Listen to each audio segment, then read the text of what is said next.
대속제일 명령을 함께 우리가 봉독하겠습니다. 23장 26절에서 32절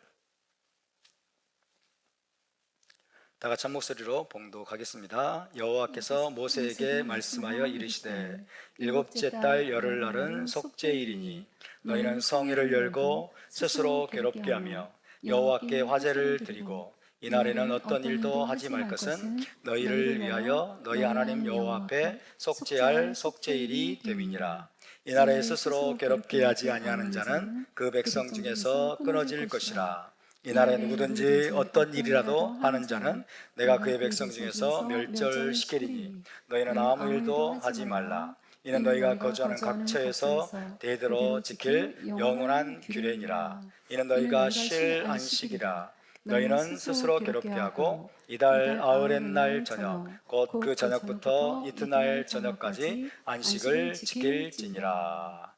아멘. 이 말씀이 바로 오늘입니다. 오늘 대속죄일, 속죄일을 하나님께서 명령하고 계십니다. 일곱째 달 열흘날이죠. 티슈리월 10일 일곱째 달 열흘날을 대속죄일로 속죄일로 지키며 너희 영혼을 괴롭게 하고 그 다음에 거주하는 각처에서 대대로 지키라고 명령하고 계십니다.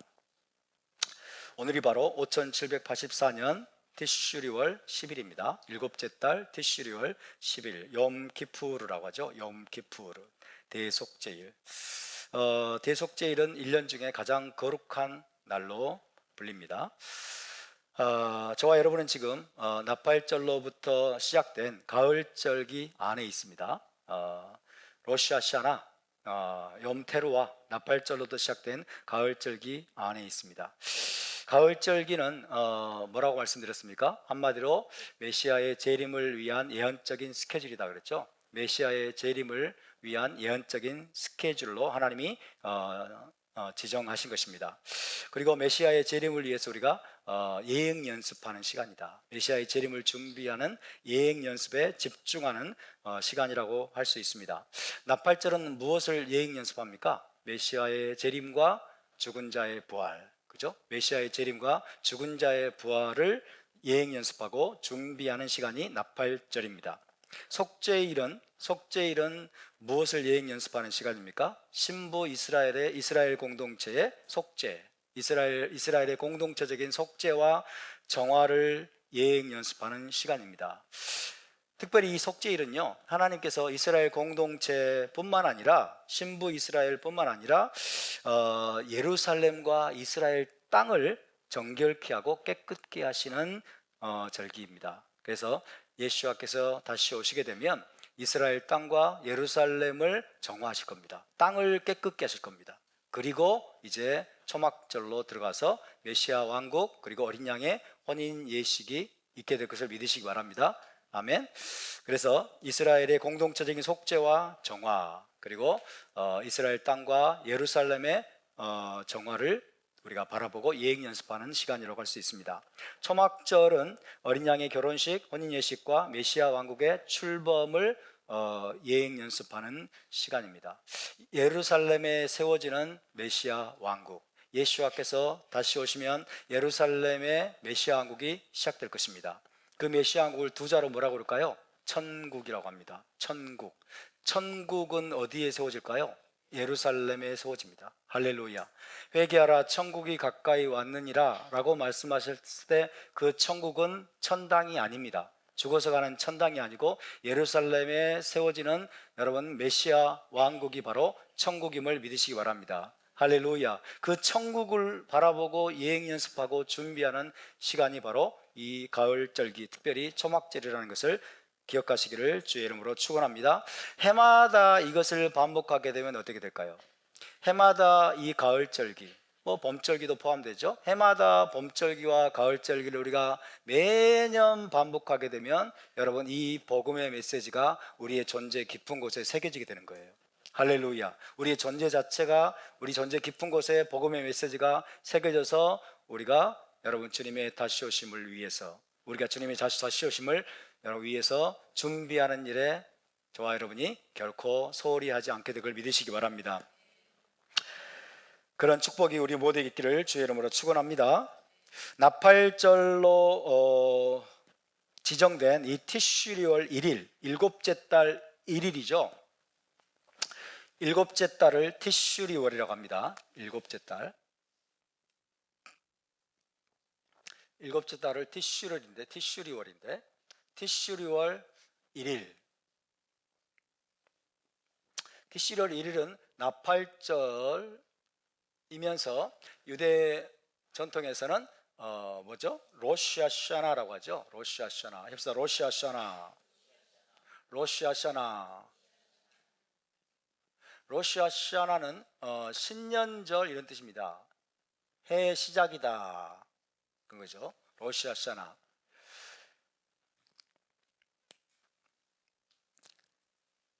자, 유대력으로는 이 티슈리월 1일이 로시 하샤나 신년이 시작되는 날로 여겨지는데요. 과연 그게 맞을까요? 일곱째 달 1일에 새로운 해가 시작되는 게 맞을까요? 어떻게 생각하십니까? 어떤 사람들은 이것을 부정합니다. 이것들을 부정하고 하나님께서 해의 첫 달로 삼으라고 하신 달은 언제일까요? 니산월 1일이죠. 하나님께서 첫째 달, 해의 첫째 달로 삼으라고 하는 것은 니산월이죠. 성경에는 아비볼로 나와 있습니다. 이 달을 해의 첫 달로 삼으라 라고 하나님이 명령을 하셨기 때문에, 출애굽기 12장에서 명령을 하셨기 때문에 니산월 1일을 신년의 시작으로 삼아야 된다라고 주장하기도 합니다. 그러나 출애굽기 12장에서 하나님이 이걸 명령하셨는데, 출애굽기 12장 이전까지는 그러면 어떻게 했을까요? 출애굽기 12장 이전까지는 티슈리월 1일을 해의 첫날로 삼은 민간역이 있었습니다. 이해하십니까? 출애굽기 12장 이전까지 유대인들이 대대로 사용해온 민간역이 있었다고 보는 것이 타당합니다. 그런데 출애굽 사건을 기념해서 니산월 1일을 종교적인 신년으로 삼으라고 하나님께서 명하신 것이라고 할 수 있습니다. 왜 그럴까요? 이스라엘 나라가 니산월에 출애굽을 통해서 새롭게 재탄생했기 때문에, 새로운 시작이기 때문에, 새롭게 재탄생했기 때문에 하나님은 너희가 니산월 아비벌 이 달을 해의 첫 달로 삼으라고 하나님이 명령하신 것입니다. 그렇다고 해서 하나님께서 민간역을 완전히 부정하신 것일까요? 이제부터는 티슈리월 1일을 해의 첫날로 너희가 지키지 말고 이제부터는 아비벌을 니산월을 첫 달로 삼아라 라고 말씀하신 것일까요? 어떻게 생각할까요? 어떻게 생각하십니까? 유대인들의 전통이 잘못된 것이라고 부정하는 사람들이 있어요. 티슈리월 1일은 해의 첫 달이 아니다. 로시 하샤나가 아니다. 지난주에 어떤 형제님이 저한테 와서 물었어요. 실제로 어떤 목사님이 그렇게 설교를 했다는 거예요. 이 티슈리월 1일에 나팔을 불면서 회개하는 일에 집중하고 그 다음에 대속죄를 향해서 마음을 찢고 애통하면서 회개하면서 나가야 되는데, 유대인들이 자기들의 전통으로 이거를 신년절로 만들어가지고 로시 하샤나로 만들어가지고 회개의 분위기를 깨버린다는 거예요. 왜? 신년은 기쁘잖아요. 그죠? 그래서 샤나토바 하면서 막 기쁨으로 막 서로 인사하고 막 그 다음에 꿀을 찍어가지고 저기 빵 먹고 이러면서 회개의 분위기를 깨버린다는 거예요. 그래서 이건 잘못된 것이다 이렇게 이야기하는데 이건 어떻게 된 겁니까? 라고 물었어요. 그래서 이 부분을 우리가 명확하게 이해를 해야 될 필요가 있다라는 생각이 듭니다. 유대인의 전통에 대해서 많은 목회자들이, 많은 크리스찬들이 맹목적인 반감이 있어요. 맹목적인 반감, 거부감. 그죠? 유대적인 것들은, 유대인들의 전통은 왠지 그냥 잘못된 것 같고, 왠지 버려야 될 것 같고, 왠지 우리가 빠지지 말아야 될 함정인 것처럼 보이는, 그렇게 생각하는 사람들이 생각보다 많이 있습니다. 반유대주의의 뿌리가 너무나 깊어요. 반유대주의 뿌리가. 그래서 그런 부분들을 우리가 좀 정리하면서 나가야 되겠습니다. 니산을 제가 보니까 실제로요, 여러분, 이 이스라엘에 살고 있는 지도급 그 메시아닉 유대인 중에서도요, 지도급 메시아닉 유대인 중에서도 티슈리월 1일은 로시 하샤나가 아니라고 주장을 해요. 그러면서 니산월 1일이 해 첫 달이라고 그렇게 주장하는 사람들이 있더라고요. 지난주에 또 제가 그런 글을 읽었어요. 상당히 지도급 메시안 유대인인데, 메시안 유대인들조차도 그렇게 생각을 해요. 왜? 유대적인 전통에 대한 거부감 때문에. 그죠?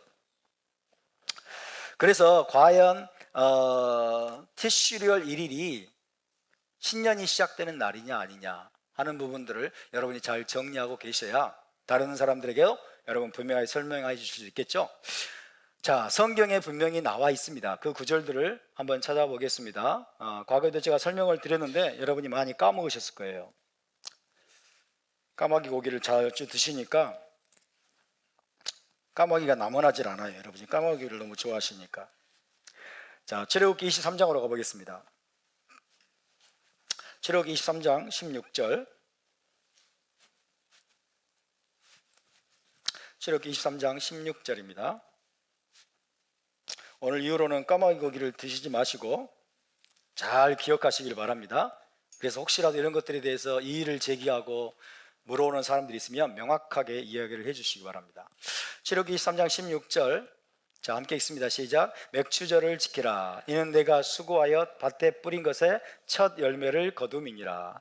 수장절을 지키라. 이는 내가 수고하여 이룬 것을 연말에 밭에서부터 거두어 저장함이니라. 수장절을 지키라고 말씀했는데, 수장절은 무슨 절기일까요? 수장절은 다른 말로 초막절이죠. 초막절은 무슨 월에 지키죠? 티슈리월에 지키잖아요. 일곱째 달에. 그죠? 근데 연말에, 그쵸? 연말에 하나님이 말씀하고 있어요. 연말에라고 돼 있는데 히브리어로 보면은 베제타 샤나 이렇게 돼 있어요. 베제타 샤나.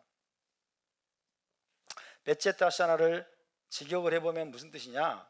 해가 바뀔 때, 이런 뜻입니다. 해가 바뀔 때. 해가 바뀔 때에 너희가 초막절을 지키라. 티슈리월은 해가 바뀌는 때일까요? 아닐까요? 해가 바뀌는 때라고 말씀하고 있죠. 그죠? 해가 바뀔 때에 너희가 수장절을 지켜라 라고 말씀하고 있어요. 그러니까 티슈리월에는 해가 바뀐다 안 바뀐다? 티슈리월에는 해가 바뀐다는 것을 하나님이 직접 하신 말씀이에요. 아멘입니까? 티슈리월에는 해가 바뀐다. 또 찾아봅시다. 출애굽기 34장. 출애굽기 34장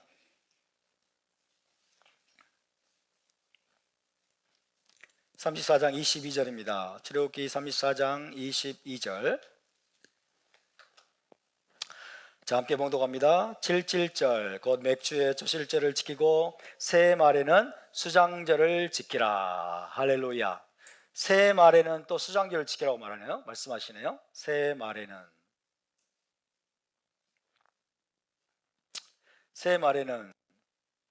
이거는 히브리어로 테쿠파트 하샤나 이렇게 돼 있어요. 테쿠파트 하샤나 역시 해가 바뀔 때 이런 뜻입니다. 해가 바뀔 때. 그렇죠? 해가 바뀔 때, 그죠? 해가 바뀔 때는 티슈리월에는 날짜는 특정하지 않았지만 티슈리월에는, 그죠? 티슈리월에는 해가 바뀔 때에는 수장절을 지키라, 초막절을 지키라고 말씀하고 있습니다. 다시 묻습니다. 티슈리월에 해가 바뀝니까? 안 바뀝니까? 해가 바뀐다고 말씀하고 있어요. 티슈리월은 해가 바뀌는 시즌이라고 하나님이 여기서 직접 확인해 주고 계시는 거예요. 또 레위기로 가봅시다. 레위기 25장. 두 증이면 충분한데 여러분이 두 증인으로 만족하지 못하시니까 두세 증인, 세 증인을 세워드리겠습니다. 레위기 25장 9절에 10절. 레위기 25장 9절에 10절. 시작. 일곱째 달 열흘날은 속죄일이니 너는 뿔나팔 소리를 내되 전국에서 뿔나팔을 크게 불지며 너희는 50년째 해를 거룩하게 하여 그 땅에 있는 모든 주민을 위하여 자유를 공포하라. 이 해는 너희에게 희년이니 너희는 각각 자기의 소유지로 돌아가며 각각 자기의 가족에게로 돌아갈지며. 희년을 선포하라고 말씀하고 있어요. 희년을 언제 선포합니까? 일곱째 달 열흘날, 그죠? 티슈리월 10일 속죄일에 쇼파르 소리를 크게 불어서 50년째 희년을 선포하라. 희년이 언제 시작됩니까? 무슨 월에 시작됩니까? 티슈리월에 시작되죠. 그죠? 희년이 티슈리월에 시작되는 거예요. 그러면 다른 1년, 2년, 3년, 7년을 7번 세고, 그죠? 7년을 7번 세고 50년째 또 그것을 희년이라고 선포하는데, 50년째가 희년이 티슈리월부터 시작되는데, 그럼 다른 해들도 마찬가지겠죠. 동의하십니까? 그죠? 그러니까 티슈리월이 해가 바뀌는 때가 맞습니까? 틀립니까? 맞죠? 티슈리월은 해가 바뀌는 때이다. 하나님은 출애굽기 12장에서 종교력을 새롭게 주셨어요. 니산월 아비벌을 너희가 이 해의 첫 달로 삼으라고 말씀하실 때 민간력을 부정하셨다, 부정하지 않으셨다? 부정하지 않으셨다. 할렐루야. 유대의 민간력을 하나님이 인정하셨어요. 하나님이 인정하셨고 부정하지 않으셨음을 기억하시기 바랍니다. 우리 기독교는요, 잘못된 이 관습이 뭐냐면요, 습성이 뭐냐면 뭐 아니면 도예요. A 또는 B 둘 중에 선택해야 돼. 둘 중에 선택해야 돼. 이거 아니면 저것, 그죠? 그래서 영적인 거 아니면 육적인 거, 이렇게. 그러나 히브리 관점은 뭐예요? 영적인 것과 육적인 것이 함께 가는 거예요. 아멘. 히브리 관점은 민간력과 종교력이 함께 가는 것을 믿으시기 바랍니다. 함께 갈 수 있습니다. 할렐루야. 하나만 더 말씀드릴게요. 에스겔서 40장입니다. 에스겔서 40장. 에스겔 40장 1절에 보면 로시 하샤나라는 표현이 나와요. 로시 하샤나라는 표현이 나옵니다. 놀랍게도 에스겔 40장 1절. 에스겔서는 뒤쪽에서 찾으셔야 됩니다. 앞쪽에 찾으시지 마시고. 에스겔, 사람들은 요즘은요 다 휴대폰으로 찾잖아요. 클릭해가지고. 그러니까 성경을 찾으면 어디서 어딘지도 몰라. 휴대폰을 막 찾아버리니까. 에스겔서는 뒤쪽 선지서 파트, 에스겔 40장 1절입니다. 시작. 우리가 사로잡힌 지 25째 해, 성이 함락된 후 14째 해 첫째 달 10째 날에, 곧 그날에 여호와의 권능이 내게 임하여 나를 데리고 이스라엘 땅으로 가시되. 자, 우리가 사로잡힌 지 25째 해, 우리가 사로잡힌 지, 에스겔이 사로잡힌 지 25번째 해라고 하는 뜻이에요. 에스겔은 언제 사로잡혔냐면 BC 597년에 사로잡혔어요. BC 597년, 예루살렘 멸망하기 전에. 자, BC 597년에 사로잡혔으니까 그로부터 25년째 되는 해예요. 그러면 계산하면 몇 년일까요?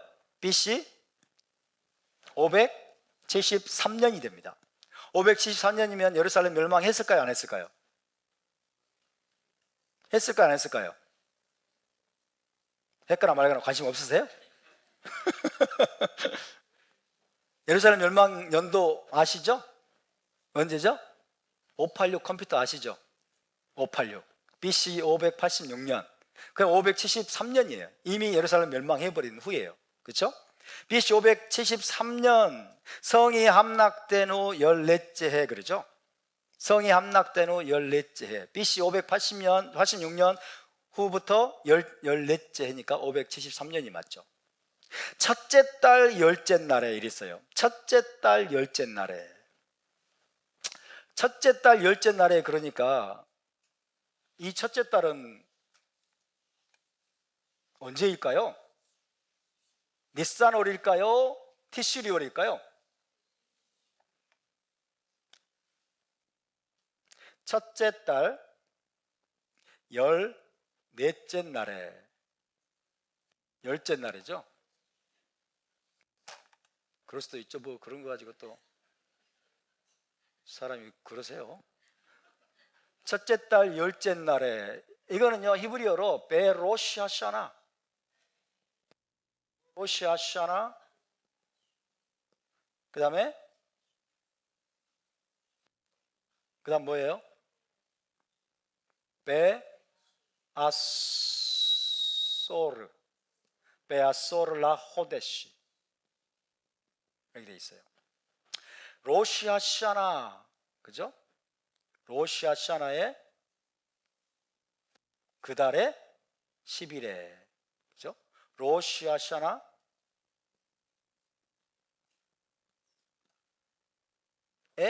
10일에 이렇게 있어요. 로시 하샤나의 10일에. 자, 그 해의 머리니까 1일일 수도 있고 그 달일 수도 있어요. 그러니까 이거는 티슈리 월이냐, 이거는 니산 월이냐, 둘 중에 하나죠. 그죠? 언제일까요? 티슈리 월일까요? 니산 월일까요? 제가 주석을 읽어봤어요. 기독교의 신학자들의 주석을 보니까 니산 월이래. 유대인들의 주석을 보니까 티슈리 월이래.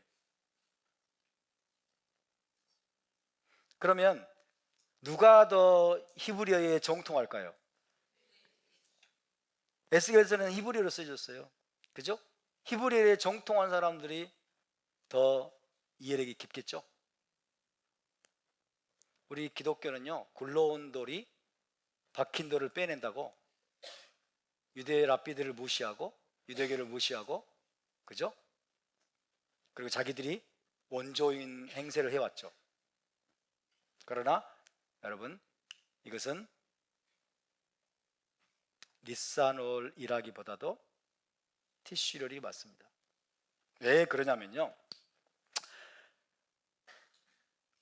이제 에스겔 40장부터는 하나님이 에스겔을 이제 예루살렘으로 데리고 가가지고, 그때부터는 회복된 예루살렘, 그리고 회복된 성전의 모습을 보여줘요. 거룩한 성전의 모습을 계시하는데, 하나님이 가장 거룩한 날을 선택하신 거예요. 티슈리얼 10일은 특별한 날이에요. 근데 니산월 10일은 특별한 날입니까? 아니죠. 니산월 10일은 아무 날도 아니야. 그냥 희생자 6월째 어린 양을 선택하는 날일 뿐이에요. 절기도 아니고 아무 날도 아니야. 근데 티슈리얼 10일은 특별한 날이에요.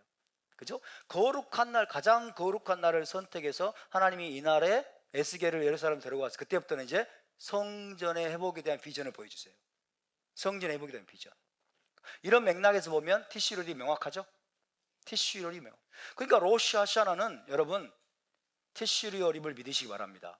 티슈리얼은 일곱째 달은 해가 바뀌는 때다. 해가 바뀌는 민간력을 하나님은 여전히 존중하고 계심을 믿으시기를 주의 이름으로 축원합니다.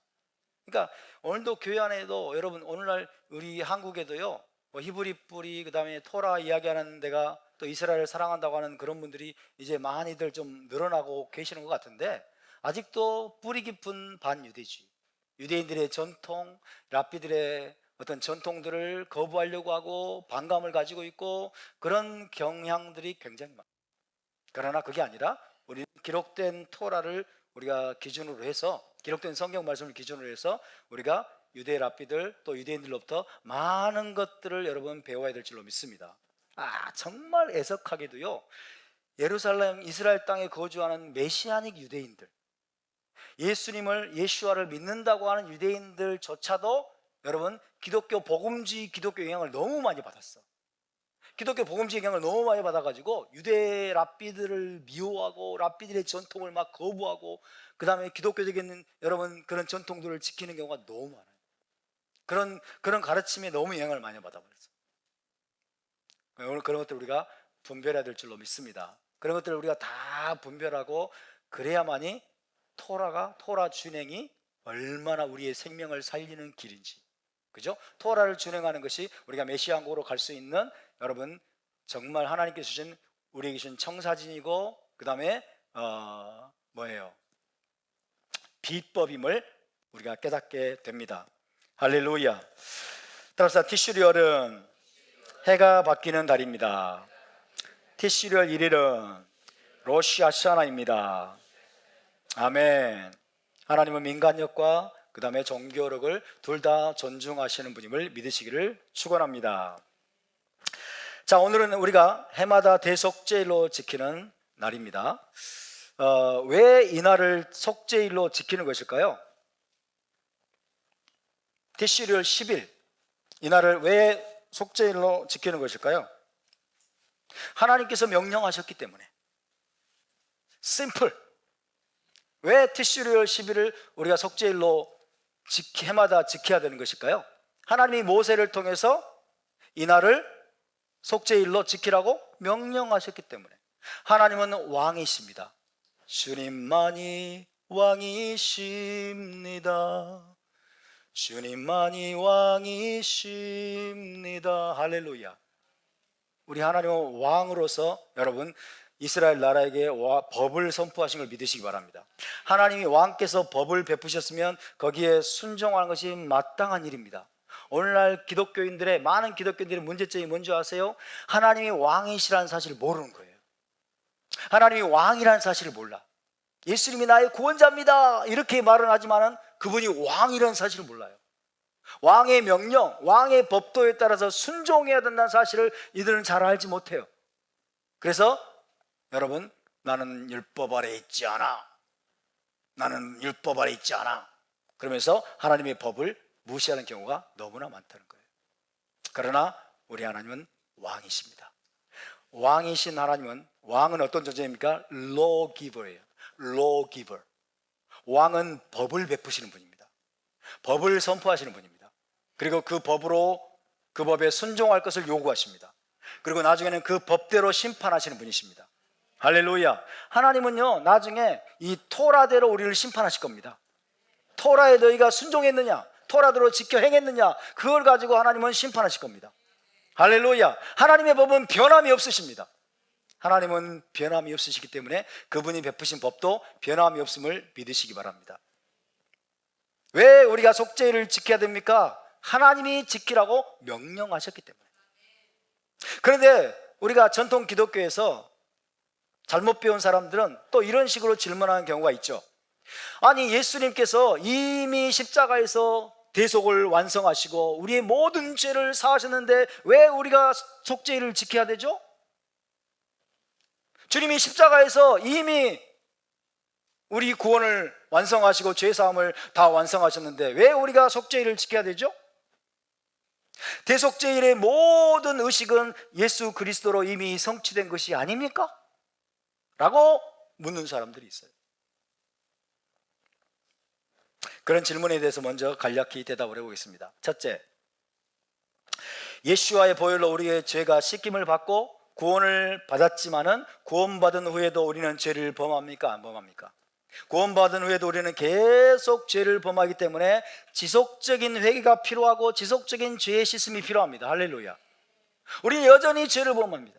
여전히 매일같이 죄를 범하며 지속적으로 죄를 범하고 있기 때문에 우리는 지속적으로 회개해야 되고 지속적으로 죄 씻음을 받아야 되고 지속적으로 해마다 대속죄를 지켜야 되는 겁니다.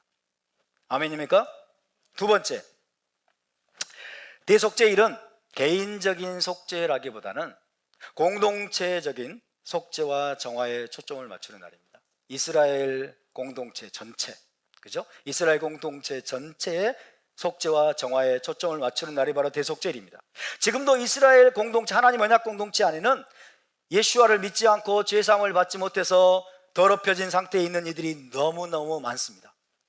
온 이스라엘이 예수와의 피로 죄사함을 받아서 공동체적인 속죄와 정화가 이루어지도록 강구하는데 초점을 맞추는 날이 바로 속죄일입니다. 따라서 온 이스라엘 공동체가 예수와를 믿고 속죄와 정화를 받을 때까지, 그죠? 온 이스라엘이, 하나님의 모든 언약 백성들이 다 예수와를 믿고 죄사함과 속죄와 정화를 받을 때까지 여러분, 우리가 대속죄를 지키면서 기도하고 중보해야 될 줄로 믿습니다. 그것이 두 번째 이유입니다. 세 번째는 성전이 없는 시대에 우리는 대속죄를 지키되 예수와 중심적으로 지킵니다. 아멘. 예수와를 바라보면서 예수와의 피로 우리가 죄 씻김을 받기를 위해서 기도하면서 예수와 중심적으로 대속죄를 지킵니다. 대속죄일의 주인공은 예수와이심을 믿으시기 바랍니다. 대속죄일에 우리의 모든 죄를 사하시는 분도 예수와이심을 믿으시기 바랍니다. 대속죄일의 모든 의식은 우리 주 예수와를 가리키는 것임을 믿으시기 바랍니다. 할렐루야. 그래서 우리는 예수와 중심적으로 대속죄를 지킵니다. 사실은 모든 절기의 주인공이 예수와이십니다. 유월절의 주인공도 예수와이십니다. 무교절의 주인공도 예수와이십니다. 그리고 초실절의 주인공도 예수와이십니다. 칠칠절 오순절의 주인공도 예수와이심을 믿으시기 바랍니다. 그리고 가을절기의 모든 가을절기의 주인공도 예수와이십니다. 나팔절에 예수와께서 왕으로 오실 것입니다. 대속절에 예수와의 피로 이스라엘 공동체가 속죄와 정화를 받을 것입니다. 초막절에 예수와께서 메시아 왕국의 왕으로 여러분 왕의 대관식을 치르게 될 것입니다. 할렐루야! 예수와 중심적으로 우리는 속죄일을 지킨다는 것을 기억하시기 바랍니다. 네 번째로 일반적인 죄들에 대해서는 평소에도 회개하면서 죄사함을 받을 수가 있죠. 그런데 대속죄일은 1년에 한 번 있는 대청소의 날과 같습니다. 평소에는 잘 발견하지 못하는 죄들, 간과하기 쉬운 죄들, 티끌만한 죄들, 우리가 인정하기 싫고 자백하기 싫어하고, 그죠? 그냥 묻어두고 싶고 오랫동안 묵혀두었던 그런 더러운 때와 같이 우리의 마음속에, 영혼 속에 깊이 감춰져 있던 그 죄들까지도 전부 하나님 앞에 낱낱이 드러내어서 대청소를 하듯이, 우리 영혼의 대청소를 하듯이 여러분 영혼을 대청소하는 날이 바로 1년에 한 번 있는 대속죄일임을 믿으시기 바랍니다. 여러분, 우리가 집안 청소를 할 때도 평소에도 청소하죠. 한 주에 한 두세 번 정도는 하실 거 아닙니까? 게으르신 분들은 한 달에 한 번이나 하시겠죠. 평소에도 우리가 집안 청소를 하지만은 대충 설렁설렁 할 때가 많아요. 바쁘기도 하고 막 여러 가지 일이 있기 때문에, 그죠? 그러다 보면 1년이 지나면 여러분 우리의 손길이 닿지 않아 가지고 정말 지저분해진 데가 많죠. 그죠? 겉으로는 안 보이는데 자세히 보면은 더러운 데가 너무 많아요. 그래서 많은 사람들이 1년에 한두 번은 뭡니까? 대청소하는 날을 갖죠. 뭔 대청소? 제가 군대에 있을 때도요, 미군 부대에 제가 근무를 했는데 스프링 클린업 이러더라고. 스프링 클린업. 봄이 되면요 부대 전체를 그냥 싹 이잡듯이 뒤지면서 다 청소를 하게 만들어요. 스프링 클린업이라고 그래요. 스프링 클린업. 그런 것처럼 여러분 우리 영혼도 마찬가지입니다. 우리가 평소에도 물론 죄를 범할 때마다 하나님 앞에 나와서 우리가 죄를 자백하고 회개를 합니다. 그리고 주님의 피로, 예수와의 피로 우리가 죄사함을 받습니다. 그러나 평소에 우리가 죄를 범해놓고도 죄가 뭐인지를 몰라. 죄인지를 깨닫지 못하는 것들이 있어. 그죠? 무심결에 범하는 죄들 많잖아요. 그리고 죄인지도 모르고 넘어가고, 심지어 또 죄를 범하면서도 이건 죄라는 걸 인정하기 싫어. 이건 죄가 아니야. 막 억지를 부리면서, 그죠? 그러면서 넘어가면서 나도 모르는 사이에 우리 영혼 깊은 곳에 더러운 죄들이 쌓이고, 그죠? 찌든 때와 같이 우리의 전제 속에 깊숙이 박히는 것들이 많아요. 그래서 하나님은 1년에 한 번 너희는 영혼의 대청소를 하듯이 속죄를 지키면서 너희 영혼을 괴롭게 하고, 너희가 간과해왔던 죄들, 너희가 고백하기 싫어했고 인정하기 싫어했던 그 죄들까지 전부 끄집어내어서 내 앞에 자백하고 고백하면서 너희가 정화되기를 원한다. 너희가 깨끗게 되기를 원한다. 1년에 한 번 있는 영혼 대청소의 날임을 믿으시기 바랍니다. 그런 의도에서 우리가 여러분 속죄를 지키는 것입니다. 그러므로 이 속죄일은 축복입니까? 저주입니까? 이 속죄일은 우리에게 하나님이 주시는 선물입니까? 무거운 것입니까? 하나님이 명령하시는 건요, 어느 하나도 우리를 괴롭게 하기 위한 게 아니에요. 샤밧을 지키라고, 안식일을 지키라고 하는 것도 하나님이 우리를 축복하시기 위해서, 우리에게 복을 주시고 우리에게 선물로 주신 것임을 믿으시기 바랍니다. 하나님이 명령하신 것은 어떤 것도 무거운 게 없어요. 율법은 무거운 멍에가 절대로 아닙니다. 여러분, 토라는 율법은 생명입니다. 율법은 빛입니다. 율법은 진리입니다. 우리를 살리는 것입니다. 할렐루야. 하나님이 주신 것들은 전부 우리를 살리기 위해서 주신 것입니다. 우리가 평소에 간과해왔던 그런 찌든 때와 같은 모든 그런 세밀한 죄까지도 낱낱이 고백하고 죄사함을 받고 우리가 정화될 수 있도록 하나님이 1년에 한 번 영혼 대청소의 날과 같이 주신 날이 바로 속죄일임을 기억하시기를 바랍니다. 그런 마음으로 여러분 대속죄일 준수에 참여해 주시기를 주의 이름으로 축원합니다. 오늘 우리가 간략히 살펴볼 브릿하다샤 신약 성경의 말씀은 히브리서 9장 11절에서 10장 25절 우리가 읽었던 말씀입니다. 히브리서 말씀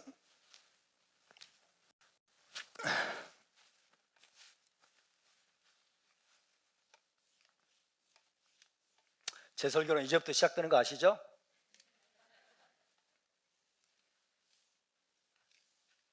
서론이 끝나고 나면 여러분이 끝내줄 걸 기대하시는 분들이 계시는데요,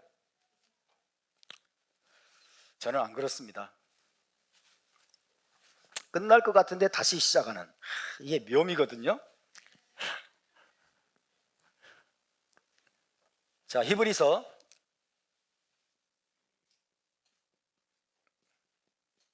9장 11절에서 10장 25절까지 오늘 우리가 읽은 말씀입니다. 이 본문의 말씀은 예루살렘 성전에서 대제사장이 해마다 주관했던 속죄의 의식. 자, 예루살렘 성전에서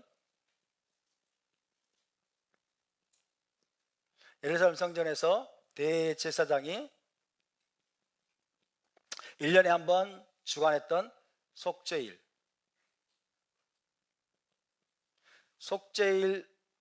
의식과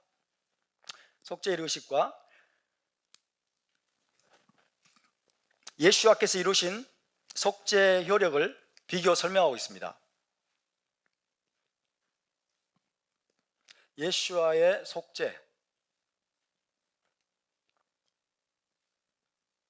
속죄의 효력을 비교 설명하고 있는 말씀입니다. 대제사장이 매년 염소와 황소의 피를 가지고 성소에 들어가서 행했던 속죄일 의식은 일시적으로 죄를 덮는 겁니다. 일시적으로 죄를 덮는 것이기 때문에 해마다 반복해서 행해야 돼요. 그죠? 일시적으로만 죄를 덮는 것이기 때문에 매년 반복해야 되겠죠. 그래서 대제사장이 행하는 이 대속죄일 의식은 해마다 반복해서 행해야 되는 것이었지만은 메시아로 오신 예수와의 속죄는 흠없는 자신의 피로 드린 것이기 때문에 영원토록 효력을 발휘합니다. 아멘. 영원토록 효력을 발휘한다. 자, 이 대제사장의 속죄일 의식은 일시적입니다. 효력이 일시적이고 제한적입니다. 그래서 매년 반복돼야 됩니다. 매년 반복돼야 돼요. 예수와의 속죄의 효력은 영어로 once and for all 이라고 표현해요. 단번에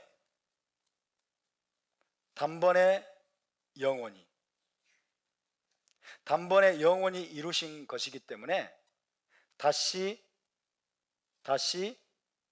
제사 드릴 필요가 있다 없다? 다시 제사를 드릴 필요가 없다라고 말씀합니다. 이 두 가지를 지금 히브리서 기자가 비교하고 있는 거예요. 그죠? 대제사장이 예루살렘 성전에서 해마다 염소와 황소의 피로 행했던 속죄의 의식은 그 효력이 일시적이고 제한적이다. 잠시 죄를 덮어서, 그래서 하나님 앞에 나오게 하고 죄를 사해 주시는 일시적이고 제한적인 효력만 있기 때문에 해마다 매년 반복해야만 한다. 그러나 우리 주 예수와께서 십자가를 통해서 이루신 속죄, 그 속죄의 효력은 영원히 단번에 이루신, 영원히 끝내버리신 그 효력을 가지고 있기 때문에 이것은 다시는 제사 드릴 필요가 없다 라고 말씀하고 있습니다. 여기까지 이해되십니까? 그러므로 예수와의 속죄는 예루살렘 성전에서 대제사장의 속죄보다 훨씬 더 뛰어나고 영원한 것임을 말씀하고 있죠. 사실 히브리서 말씀은요, 굉장히 이해하기가 어렵습니다. 아마도 계시록과 함께 신약 성경에서 가장 어려운 책에 속할 것입니다. 계시록만큼이나 오해받고 있는 책, 그죠? 계시록 100명이면 100가지 해석이 나와. 계시록에서 수많은 이단들이 탄생을 했습니다. 계시록으로 유명해진 이단이 신천지죠. 신천지. 자기들 멋대로 풀어가지고 이단, 많은 사람들 여러분 미혹하고 현혹하고 있는 그런 게 바로 신천지입니다. 그러나 이 계시록 못지않게 어렵고 해석하기 어려운 책이 히브리서예요. 히브리서. 번역상의 문제와 그리고 대체 신학적인 관점으로 인해서 마치 예수와께서 오셔가지고 히브리서 말씀을 읽어보면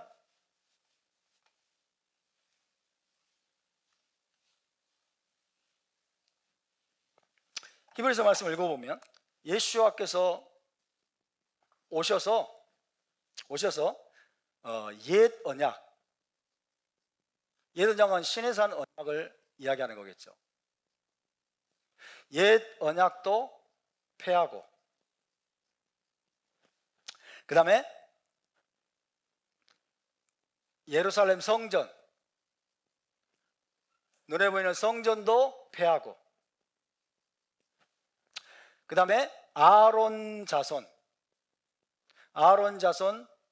대제사장 대제사장직도 폐하고, 그리고 희생제사도 폐하고,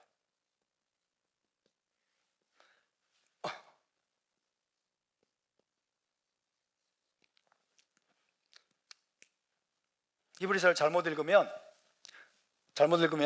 예수와께서 오셔가지고 옛 언약도 끝장내고, 예루살렘 성전도 끝장내고,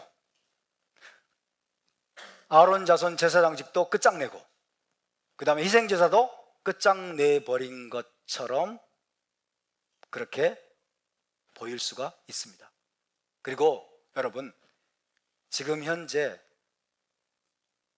기독교 신학자들의 거의 100%가 그렇게 이해하고 있어요. 이제 옛 언약은 끝났다. 이제 눈에 보이는 땅에 있는 성전은 끝났다. 이제 율법도 끝났다. 이제 희생제사도 끝났다. 이제 예루살렘 성전도 끝났고, 그 다음에 아론 자손 제사장직도 끝났다. 예수와께서 그걸 끝내버리러 오셨대. 끝장내버리러 오신 것이라고 가르치는 말씀을 히브리서라고 많은 사람들이 이해하고 있어요. 왜 그러냐면 히브리 관점으로 성경을 보지 않기 때문에 그렇습니다. 히브리 관점으로 성경을 이해하는 안목이 없기 때문에 그래요. 특별히 히브리서가 쓰여진 배경에 대한 이해가 필요한데요, 히브리서가 어떻게 쓰여졌느냐? 자, 히브리서는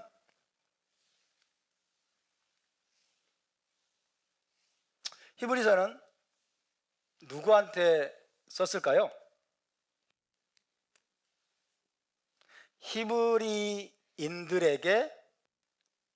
보내는 서신, 이렇게 되어 있습니다. 히브리인들에게 보내는 서신. 이 히브리인들은 누구일까요?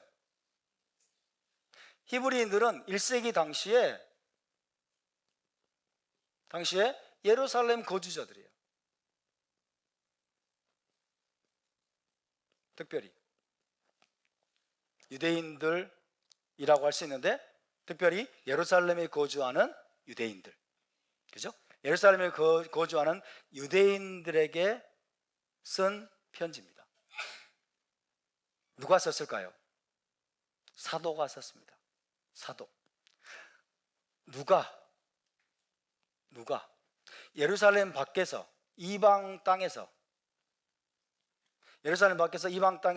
복음을 전하던 한 사도가,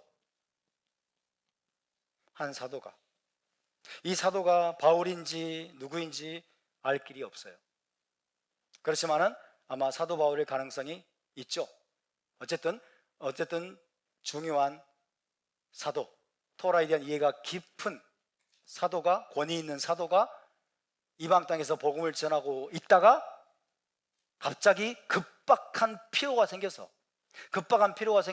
예루살렘에 거주하는 유대인들을 향해서 이 서신을 보내야 될 필요를 느끼게 돼가지고 쓴 책이 바로 히브리서입니다.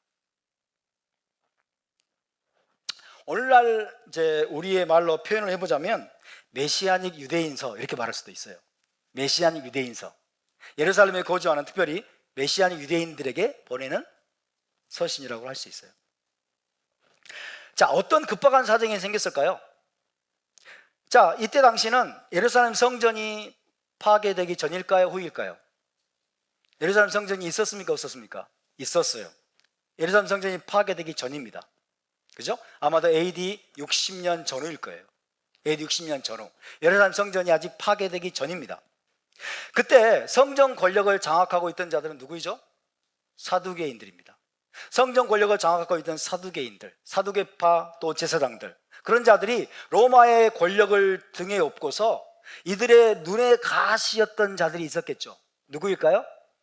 노찌림, 나사렛 사람들, 그죠? 예수와가 메시아라고 주장하면서 믿고 예수와를 메시아로 전하고 있던 이 노찌림들이 눈의 가시야. 이 노찌림들이, 이 나사렛 사람들이, 예수와를 믿는 사람들이 눈에 가시인데, 이들이 맨날 성전에 오거든.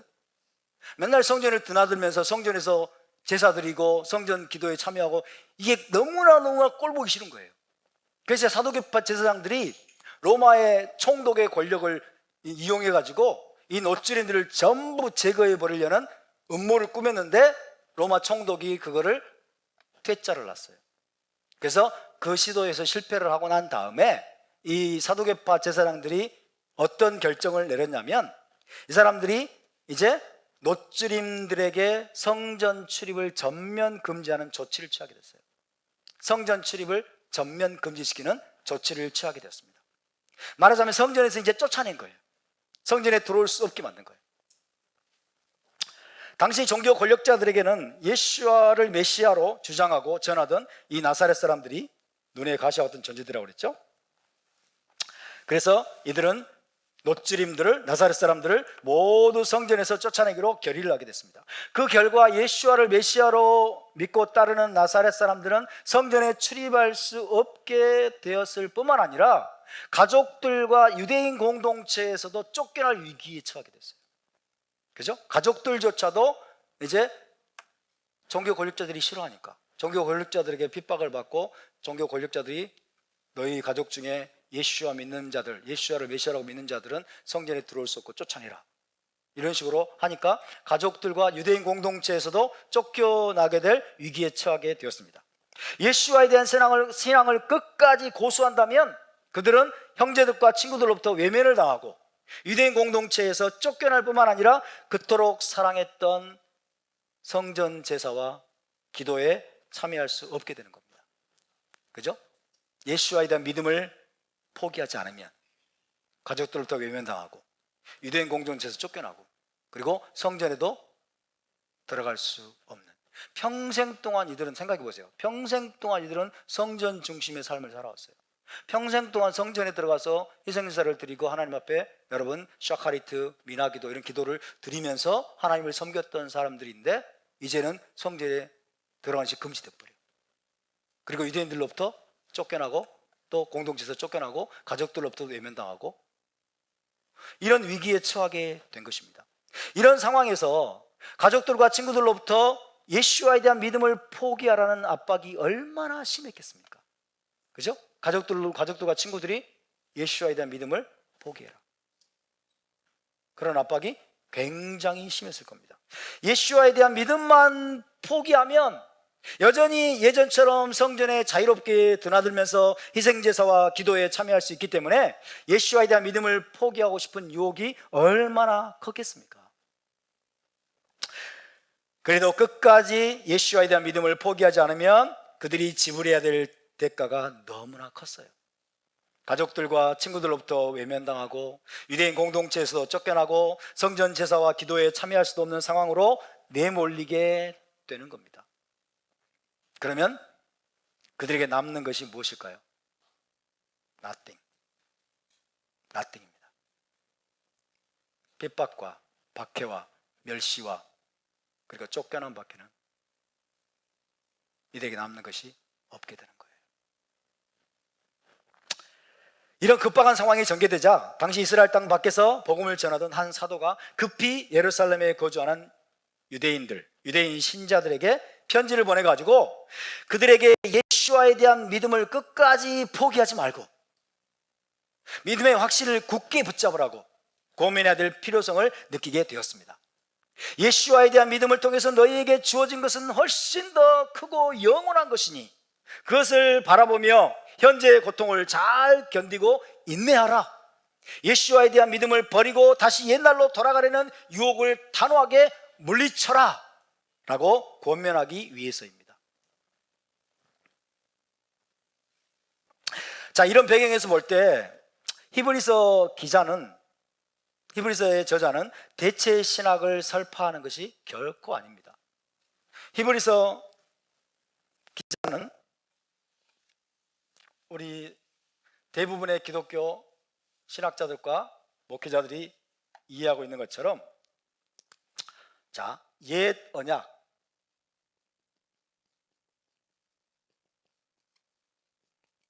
율법을 주신, 토라를 주신 옛 언약이 이제는 새 언약으로 대체되었다.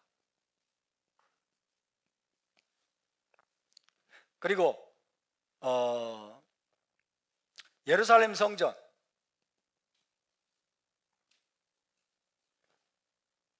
예루살렘 성전이 하늘 성전으로 대체되었다. 아론 자손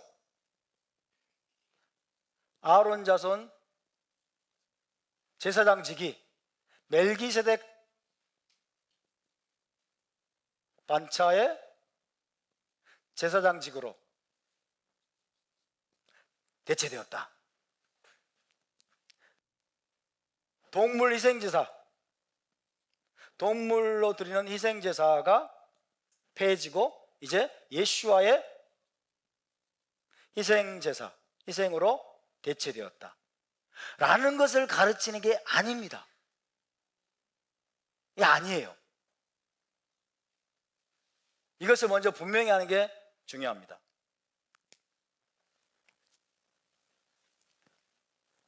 왜냐하면 이 히브리서의 저자도 사도라고 그랬죠. 이 사도도 이방 땅으로 복음을 전하러 가기 전에 예루살렘에 머물 때는 수시로 예루살렘 성전으로 들어가서, 그죠? 수시로 성전에 들어가서 뭐예요? 희생제사를 드리고 하나님을 예배하고 하나님을 섬겼어요. 평생 동안 예루살렘 성전에 들어가서 하나님을 섬기고 제사 드리고 예배하는 것이 그의 일상적인 삶이었고 그의 경건 생활을 유지해 왔던 거예요. 그렇죠? 그런데 감히 이런 신학을 감히 가르쳤을까요? 기독교 신학자들이 이렇게 이해하고 있다고요, 히브리서를. 근데 이런 것이 아니에요.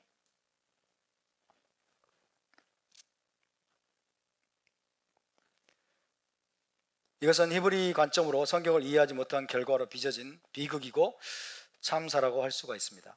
여기에 이런 종류의 어떤 해석과 신학에 대해서 예수와께서 한 문장으로 요약하십니다. 한 문장으로 예수님께서 요약을 하셨는데, 요한복음 10장 35절에서 주님이 뭐라고 말씀하시냐면, 답사, 성경은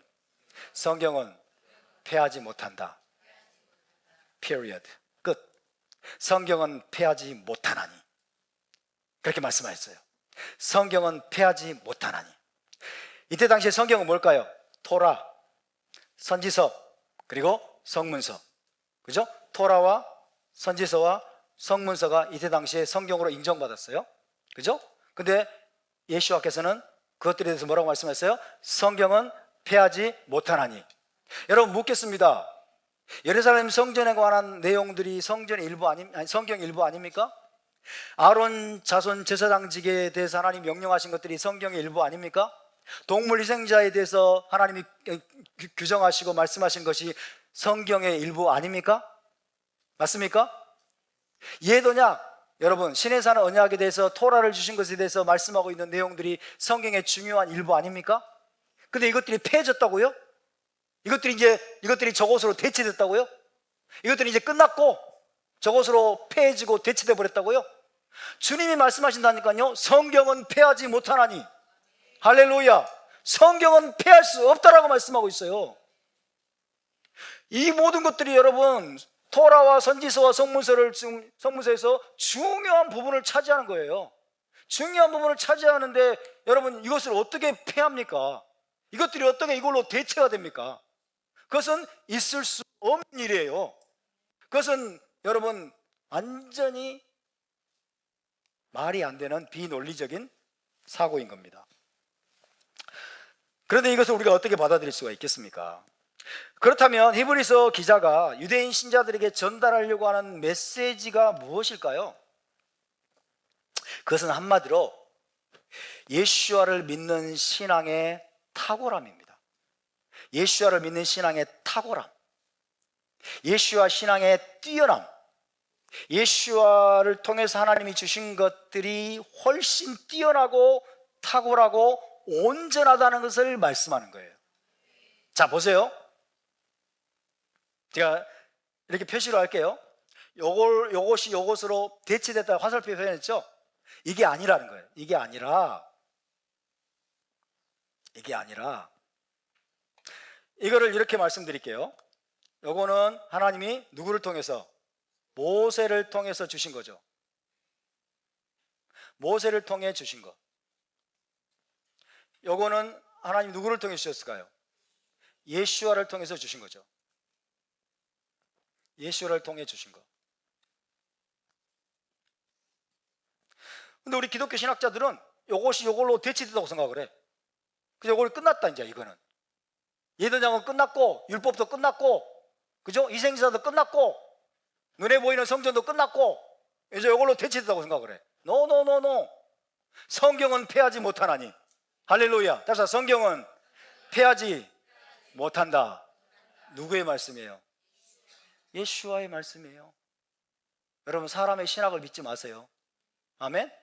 신학자들의 말을 믿지 말고 하나님의 말씀, 예수와의 말씀을 믿으시기 바랍니다. 성경은 패하지 못하나니. 그러니까 이게 아니고, 잘 보세요. 이게 아니고 예수와 신앙의 탁월함과 우월성과 뛰어남이에요. 다시 말하면 예수와를 통해서 너에게 주신 것이 얼마나 뛰어나고 탁월하고 온전한 줄 아느냐, 이거예요. 그러니까 제가 이렇게 표현하겠습니다. 표시를 하겠습니다. 자, 이런 식으로. 자, 이런 식으로. 이 표시 아시죠? 그죠? 옛 언약보다 새 언약이 더 뛰어나다. 그리고 예루살렘 성전보다 하늘에 있는 성전이 더 뛰어나다. 그리고 더 온전하다. 그리고 아론 자손 제사장직보다 멜기세덱 반차의 제사장직이 더 뛰어나고 탁월하고 온전하다. 그리고 동물 희생제사보다도 예수와의 희생제사가 훨씬 더 뛰어나고 탁월한 것이다. 그 말은 이것을 부정하는 것이 아닙니다. 이것이 핵심이에요. 이것을 부정하는 것이 아니에요. 이것이 패해졌고 끝났다가 아니에요. 패할 수 없다니까요. 성경은 패하지 못하나니. 할렐루야. 둘 다 하나님이 주신 거예요. 둘 다 하나님이 주셨는데 누가 패해 이거를? 맞습니까? 모세를 통해서 주신 율법 토라는 모세가 말한 거예요? 모세의 말이 없어. 신명기 빼고는 여러분 전부 다 하나님이 모세의 입을 통해서 하나님의 말씀을 다 하신 거예요. 하나님이 하신 말씀이라고. 이거 누가 이걸 패하냐고. 불경죄죠, 불경죄. 그게 아니라 히브리서의 핵심은 뭐야? 예수와 신앙의 탁월성입니다. 그리고 뛰어남이에요. 온전함입니다. 이런 겁니다. 예수와를 믿는 믿음으로 인해 너희에게 약속된 것이, 그리고 너희에게 주어진 것이 기존의 것들보다 훨씬 더 뛰어나고 탁월하고 온전한 것이기 때문에 예수와에 대한 믿음을 결코 버리지 말라. 예수와 신앙을 결코 버리지 말라라고 권면하고 있는 거예요. 그래서 여러분, 다시 말해서 히브리서 기자는 옛 언약으로 불리는 신해선 언약을 부정하지 않습니다. 땅에 있는 예루살렘 성전도 부정하거나 폐하지 않습니다. 아론 제사장직을 부정하거나 폐하지도 않습니다. 뿐만 아니라 성전에서 드리는 희생제사나 각종 의식들을 부정하거나 폐하지도 않습니다. 그것은 모두 좋은 거예요. 여러분, 옛 언약은 좋은 겁니다. 선물입니다. 예루살렘 성전도 좋은 거예요. 선물입니다. 그리고 아론 자손 제사장직도 좋은 것이고 동물 희생제사도 좋은 것이고 선물로 주신 것입니다. 아멘. 그런데 예수와를 통해서 주신 것들은 훨씬 더 좋은 것이다. 훨씬 더 뛰어난 것이다. 훨씬 더 영원한 것이다. 할렐루야. 이러면 끝나는 거예요. 이러면 끝나는 거예요. 아멘. 그러나 아직도 의심하는 분들이 있기 때문에 조금 더 설명을 해야 됩니다. 자, 그래서 이제 우리는 이렇게 얘기해야 됩니다. 자, 이것은 답사 대체가 아니라 여기서 히브리서 기자가 대체를 말하는 게 아니고 비교 우위를 말하는 것이다. 비교 우위. 비교 우위. 둘 다 합법적인 거예요. 둘 다 합법적인 것이고 둘 다 하나님이 주신 거예요. 아멘. 둘 다 좋은 거예요. 맞습니까? 그런데 비교 우위, 이것이 훨씬 뛰어나고 훨씬 탁월하고 훨씬 온전한 것이다. 이거를 말씀하고 있어요. 그래서 제가 히브리서 기자의 의도를 이렇게 설명을 해볼게요. 첫째로, 옛 언약, 신에서 언약, 옛 언약을 붙잡는 것은 좋은 일이다. 하지만 예수와를 통해 너희가 갖게 된 새 언약은 훨씬 더 좋고 뛰어난 것이다. 두 번째, 예루살렘 성전에 들어가서 하나님을 만나고 예배하는 것은 정말 좋은 일이다. 하지만 예수와를 믿는 너희에게는 예수와의 피를 통해 하늘에 있는 성전에 들어갈 수 있는 특권이 주어졌으니 그것은 훨씬 더 뛰어나고 온전한 것이다. 세 번째, 아론 제사장직은 꼭 필요하고 하나님이 세우신 합법적인 것이다. 하지만 너희가 믿는 예수와는 아론 제사장보다 훨씬 더 탁월하고 온전한 멜기세덱 반차의 대제사장이시다. 그분은 땅에 있는 성전이 아니라 하늘에 있는 성전에서 섬기며 너희를 위해 중보하시는 분이기 때문이다. 네 번째, 예루살렘 성전에서 드리는 희생제사와 대속죄의 의식은 토라에 규정된 합법적이고 타당한 것이다.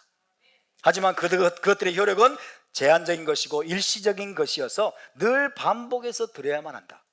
그에 비해서 너희가 믿는 예수와의 보혈을 통한 속죄는 훨씬 더 뛰어나고 영원한 것이어서 너희를 올라마바에 들어가게 하고 너희에게 영생을 주는 것이다.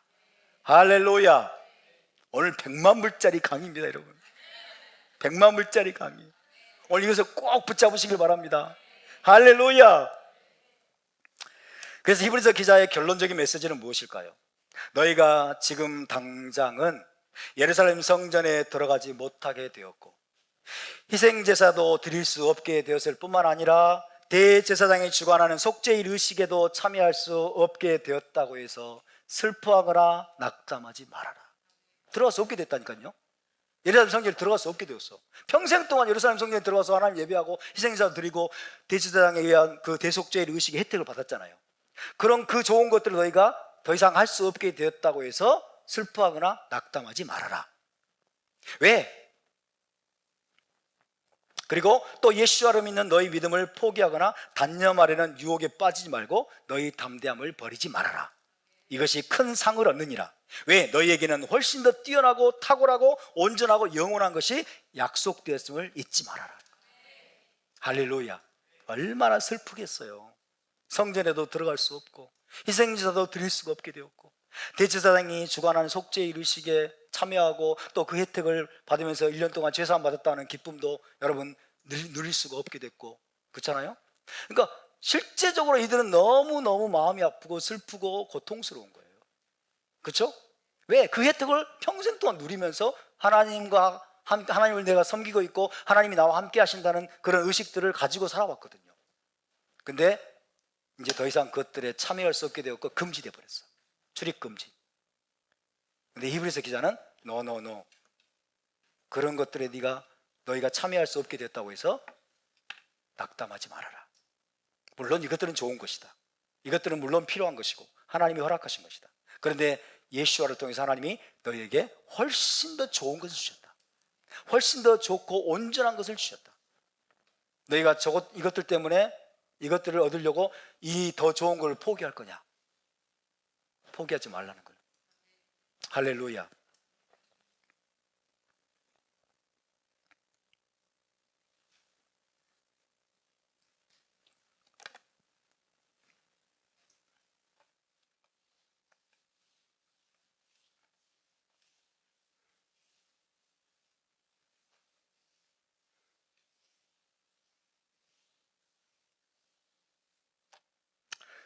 자, 이것을 또 다른 방식으로 어떻게 우리가 이해를 할 수 있을까요?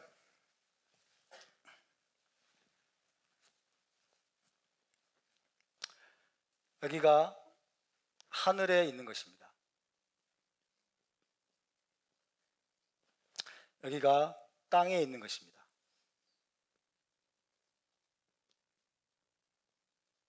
땅에 있는 것이 뭐죠? 율법. 그죠? 옛 언약을 통해서, 신의 산 언약을 통해서 주신 율법. 그 다음에 성전. 그리고 아론 제사장직, 그리고 희생제사, 태속제 이루식 이런 것들이죠. 그죠? 하늘에 있는 것은 무엇입니까? 새 언약, 그죠? 하늘 성소, 하늘 성전, 그 다음에 멜기스덱 제사장직, 그리고 예수와의 희생 제사. 이렇게 이중 구조로 되어 있어요. 이중 구조로. 근데 이것을 히브리서 기자는 또 뭐라고 표현하냐면 이것을 그림자라고 표현합니다. 그림자 모형이라고 표현합니다. 이것을 다른 말로 말하면 거울이라고 할 수 있어요. 거울.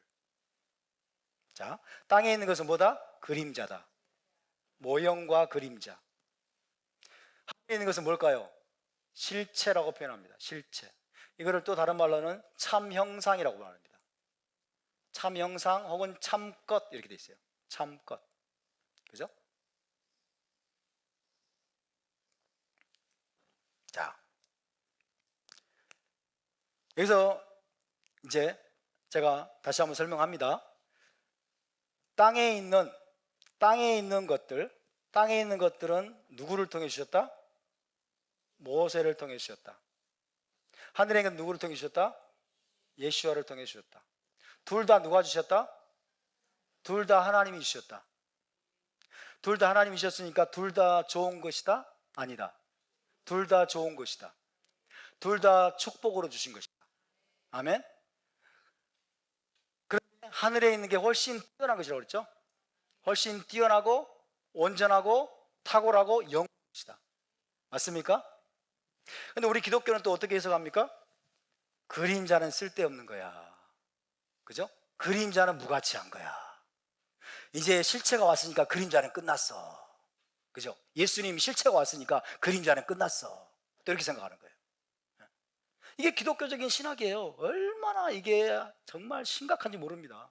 너무 뿌리가 깊어가지고 이거를 이해를 못해. 이해를. 그림자와 실체는 여러분 함께 갈 수 있을까요? 함께 가는 게 불가능할까요? 그림자와 실체는 함께 갈 수 있을까요? 함께 가는 게 불가능할까요? 불가능해요. 기독교 신학에 따르면. 그죠?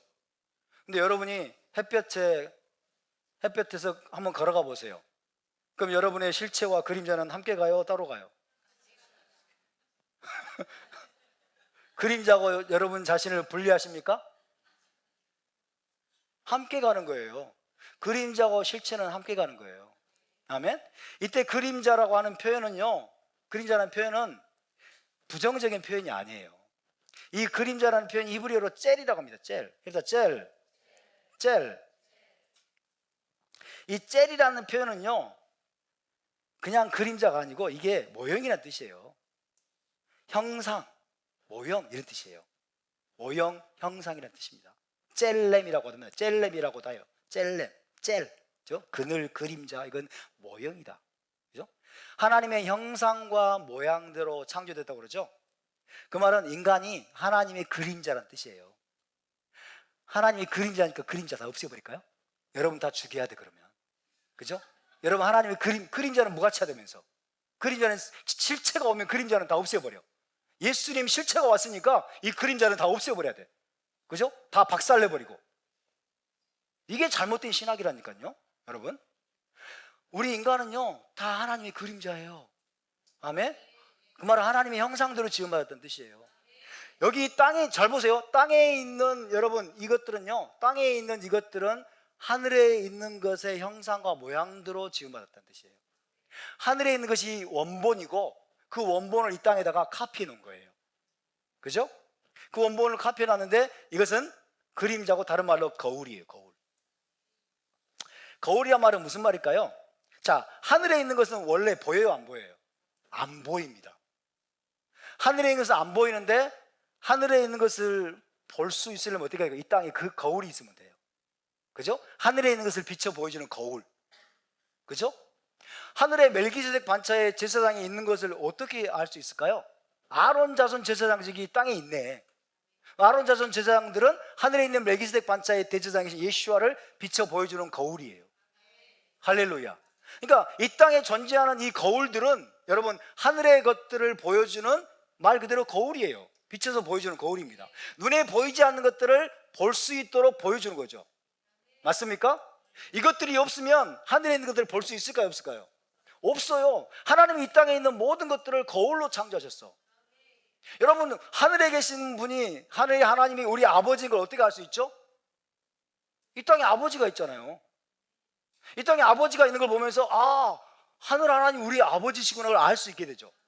만약 이 땅에 아버지라는 존재가 아예 없다고 생각해 보세요. 아버지라는 존재가 아예 없어.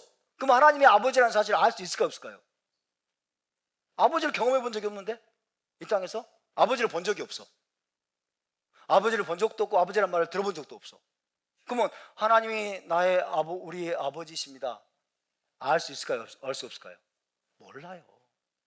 이 땅에 거울이 있어야 여러분 하늘에 있는 실체를 알게 되는 거예요. 이 땅에 있는 성전이 있어야 아, 하늘에서도 저기 보이지 않는 성전이 있구나, 보다 영원한 성전이 있구나를 알게 되는 거예요. 이 땅에서 희생제사, 동물 희생제사가 계속해서 드려지는 거울처럼 드려지고 있을 때 아, 하늘에 있는 성전에서 메시아이신 예수와의 그 피가 하늘 성전에서 뿌려져서 영원한 속죄를 이루실 것을 하나님이 여기서 가르쳐주고 계시는구나, 그렇게 알 수가 있는 거예요. 아멘? 거울과 모형과 그림자가 이 땅에 존재해야만이 보이지 않는 하늘의 것들을 우리가 알 수 있게 되고 깨닫게 되는 것입니다. 할렐루야. 근데 하나님이 설계하신 건요, 하늘에 있는 것들과 땅에 있는 것들이 서로 공존하도록 설계하셨어요. 함께 가는 거예요. 함께 가는 것. 땅에 있는, 하늘에 있는 성전과 땅에 있는 성전이 함께 존재할 수 있을까요? 있을까요? 없을까요?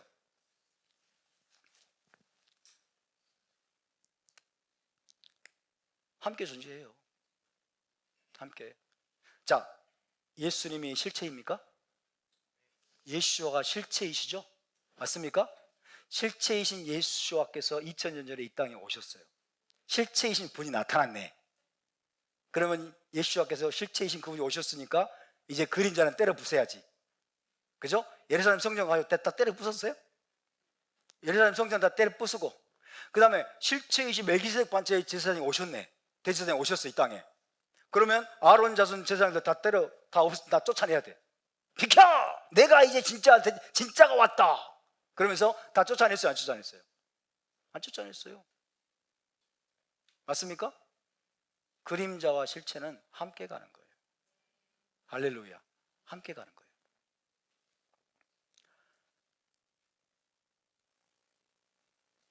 진짜 어려운 설교입니다. 왜 이러냐? 웃지 마세요. 이게 원래 이러는 거예요. 웃을 일이 아니에요. 원래는요, 요거를 이렇게 한 다음에 요거를 이렇게 하고, 그 다음에 또 이렇게 하고,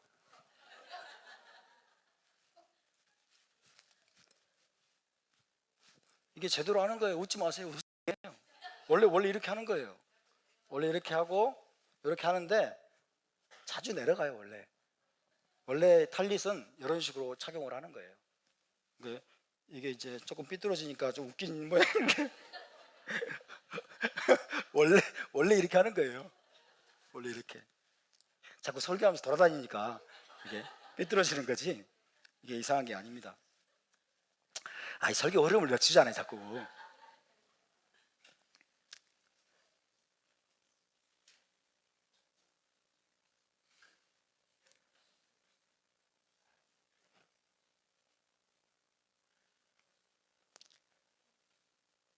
그럼 여러분에게 이제 질문을 던지겠습니다. 땅에 있는 성전은 이제 폐해졌을까요? 안 폐해졌을까요? 동물 희생제사는 폐해졌을까요? 안 폐해졌을까요? 아론 자손 제사장직은 폐해졌을까요? 안 폐해졌을까요? 정말입니까? 정말입니까? 예도약은 폐해졌을까요? 안 폐해졌을까요? 그죠? 답서 성경은 폐하지 못하나니 성경은 폐할 수 없습니다. 아멘? 성경은 폐할 수 없어요. 그것이 명확하게 들어와야 돼요. 명확하게. 할렐루야. 동물 희생사가 지금도 안 폐해졌어? 그러면 사람들이 예수님의 희생사를 모독하는 거 아니야? 또 이렇게 생각한다고. 그죠? 그게 너무 심각해요. 여러분, 제가 옛날에 토라를 지킨다고 하는 분에게 요거를 설명하려고 굉장히 오랜 시간 동안 설명을 해서 제대로 됐나? 굉장히 오랜 시간 동안 심혈을 기울여서 설명을 했거든요. 설명을 했는데 이해를 못해요. 옛날에는 예수님이 오시기 전에는 눈에 보이는 땅의 성전 시대였는데, 이제는 예수님이 오신 다음부터는 이제 땅에 있는 성전은 없어졌고 이제는 마음 성전 시대가 됐다는 거지. 마음 성전 시대가. 그 이제는 땅에 있는 성전은 끝났다는 거야. 그래서 그게 아니라고 제가 설명을 해도 못 알아들어요. 왜? 낡은 가죽 부대이기 때문에. 어쩔 수 없어요. 낡은 가죽, 기존에 배운 신학적인 틀과 교리적인 틀이 너무 꽉 들어박혀가지고 여러분 이거를 받아들이질 못해. 이해를 못해. 그러니까 이 땅에 예루살렘에 성전이 다시 세워져야 됩니다. 유대인들이 지금 세우려고 그러잖아요. 세워져야 된다라고 말하면은 마치 예수님의 십자가 사역을 부정하는 것으로 받아들여. 예수님의 십자가 사역을 무효로 만든다고 생각을 해. No, 그게 아니라고. 이 땅에 있는 성전이 예수와의 성전 되심, 그리고 하늘에 있는 성전을 더 분명하게 드러내 보여주는 거라니까요. 동물 희생제사가 땅에서 드려지고 있을 때, 예수와께서 저렇게 희생제사로 드려졌구나, 사람들에게 가르쳐주고 보여주는 거라니까요. 충돌하는 게 아니에요. 다시 말씀드리는데, 땅에 있는 것들과 하늘에 있는 것들은 서로 충돌하지 않습니다. 멜기세덱 반차의 제사장직과 여러분 아론 자손 제사장직이 서로 충돌합니까? 충돌하지 않아요. 예수와께서 예루살렘 성전에 들어가가지고 아론 자손들에게 너희들 비켜, 내가 왔다, 이제 진짜가 왔으니까 내가 예루살렘 성전에서 제사 드리겠어, 그리고 다 쫓아내셨습니까? No! 예수와는 여러분 예루살렘 성전에 들어갈 필요가 없어요. 왜? 그분은 하늘 성전의 제사장이니까. 하늘 성전에서 제사 드리는 대제사장이기 때문에 땅에 있는 성전에서 너희들 비켜라고 할 필요가 없어요. 무대가 달라요. 무대가 달라. 땅에 있는 성전은 땅에 있는 성전을 가동시키는 여러분 법이 있고 토라가 있어요. 하늘에 있는 것들은 하늘에 있는 것들을 움직이는 하나님의 법이 있고 법도가 있어요. 이 두 개는 서로 충돌하지 않습니다. 서로가 서로를 대치하는 것도 아니에요. 그러면 어떻게 기능한다고요? 땅에 있는 것들이 하늘에 있는 것들을 더 분명하게 드러내 보여주는 것이다. 땅에 있는 것들이 거울이 존재하면 하늘에 보이지 않는 것들을 여러분 비춰서 보여주는 것이고 우리에게 알 수 있게 해주는 것이라는 거예요. 할렐루야.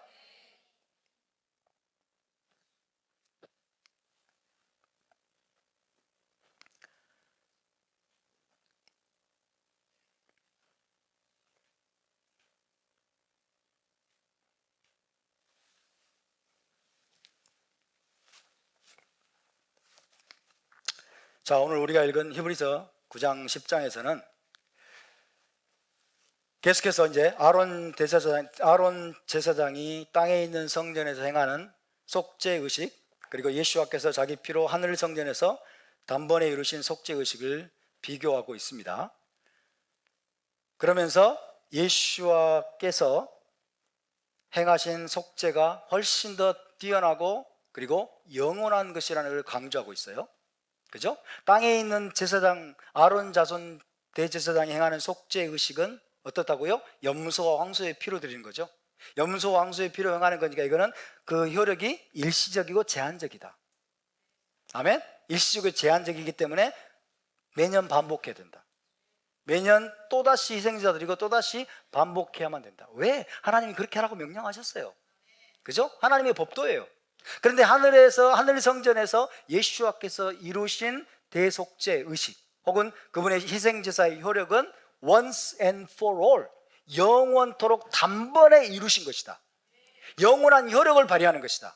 다시는 죄를 위해서 드리는 제사가 필요가 없다라고, 훨씬 이것이 뛰어난 것이라고 말씀하고 있다. 할렐루야. 그분의 보배로운 피는 사람의 양심까지 깨끗하게 합니다. 사람의 양심까지 깨끗하게 하고 영원히 온전케 하는 능력이 있습니다. 자, 이제 이런 이해를 가지시고 성경을 읽어보겠습니다. 히브리서 9장 11절 12절 먼저 읽어보겠습니다.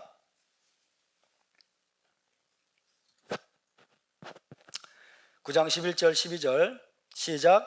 마시아께서는 장래 좋은 일에 대제사장으로 오사 손으로 짓지 아니한 것 곧 이 창조에 속하지 아니한 더 크고 온전한 장막으로 말미암아 염소와 송아지의 피로 하지 아니하고 오직 자기의 피로 영원한 속죄를 이루사 단번에 성소에 들어가셨느니라. 할렐루야. 하늘 성전에 들어가셨다는 뜻입니다. 15절 시작. 이로 말미암아 그는 새 언약의 중보자시니 이는 첫 언약 때에 범한 죄에서 속량하려고 죽으사 부르심을 입은 자로 하여금 영원한 기업의 약속을 얻게 하려 하심이라. 할렐루야. 뛰어난 거죠. 23절에서 26절입니다 23절에서 26절 시작. 그러므로 하늘에 있는 것들의 모형은 이런 것들로서 정결하게 할 필요가 있었으나, 하늘에 있는 것들의 모형이 뭘까요? 예루살렘 성전을 말합니다. 그죠? 예루살렘 성전은 이런 것들로서는 뭐예요? 염소 황소의 피입니다.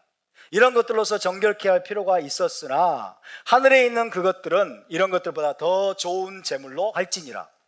메시아께서는 참것의 그림자, 참것은 하늘에 있는 것이고 그림자죠. 그림자인 손으로 만든 성소 예루살렘 성전에 들어가지 아니하시고 바로 그 하늘에 들어가사 이제 우리를 위하여 하나님 앞에 나타나시고 대제사장이 해마다 다른 것의 피로써 성소에 들어가는 것 같이 자주 자기를 드리려고 아니하실지니 그리하면 그가 세상을 창조한 때부터 자주 고난을 받았어야 할 것이로되 이제 자기를 단번에 제물로 드려 죄를 없이 하시려고 세상 끝에 나타나셨느니라.